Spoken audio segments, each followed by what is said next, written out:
రేపు రేషన్ కూడా ఆపేస్తారా? ఏదైతే రేషన్ వెహికల్స్, ఎండియు వెహికల్స్ తీసేసిన నేపథ్యంలో వైసీపీ ప్రశ్న.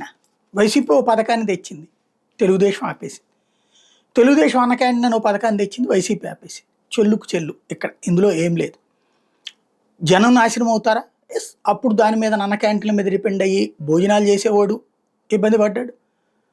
అట్లాగే ఇబ్బంది పడటం అంటే తిండికి లేక చచ్చిపోడు, వచ్చే ఓ లాభం ఆగుతుంది. దాంట్లో పనిచేసే సిబ్బంది రోడ్డును పడ్డారు. ఒక్కో దాంట్లో నలుగురిని వేసుకున్నా లేదా 5గురిని వేసుకుంటే 100కి అంటే 500 మంది దెబ్బతిన్నాడు. ఇప్పుడు 10,000 మందిని, 500కి 10,000 మంది. ఇది లేకపోతే రేషన్ తీసేయడం.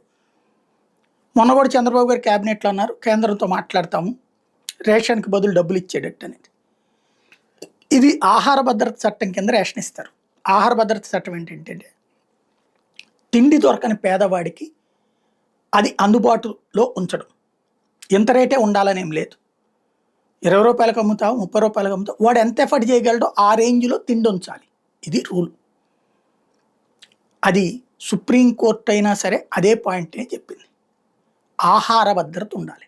ఆహార భద్రత కోసం 2 వ్యవస్థలు: సాధారణ కుటుంబీకులు, టోటల్ సమాజానికి రేషన్ కార్డు, అలాగే పనిచేసేటటువంటి వాళ్ళకి ఉపాధి హామీ.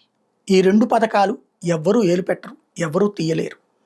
బియ్యం తీసేసి క్యాష్ ఇవ్వడం అనేటటువంటిది ఇక్కడ బిగిన్ చేస్తే దేశవ్యాప్తంగా చేస్తే అప్పుడు బియ్యాన్ని సేకరించాల్సిన అవసరం ఉండదు. అంటే బియ్యం సేకరించడం అంటే రైస్ మిల్లర్లతో పని లేదు. రైస్ మిల్లర్లతో పని లేనప్పుడు రైతుతో పని లేదు, ఆ ధాన్యం పండించే రైతుతో. ఆ రైతు ధాన్యం పండించకపోతే ఆ పొలాలన్నీ ఏమైపోతాయి? దాని మీద డిపెండ్ అయిన రైతు కూలీలు ఏమైపోతారు? కాబట్టి మొత్తం వ్యవస్థ కొలాప్స్ అవుతుంది. సైకిల్ తిరగాలంటే ముందు చక్రమో వెనక చక్రమో ఉంటే కుదరదు, అన్నీ ఉండాలి. బేరింగ్స్ దగ్గర నుంచి సైకిల్ చైన్ దాకా ఏది తేడా వచ్చినా ప్రాబ్లం అవుతుంది.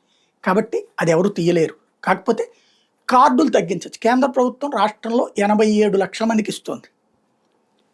అవి అంతవరకే ఇచ్చి మిగతా వాళ్ళకి ఆపితే ఆపాలి. కానీ ఆ ధైర్యం చేస్తుందని నేను అనుకోను. ఎందుకంటే దాదాపు 60 లక్షల మంది పిచ్చ తిట్లు తిట్టడం బిగిన్ చేశారంటే ప్రభుత్వానికి పెద్ద మైనస్ అవుతుంది.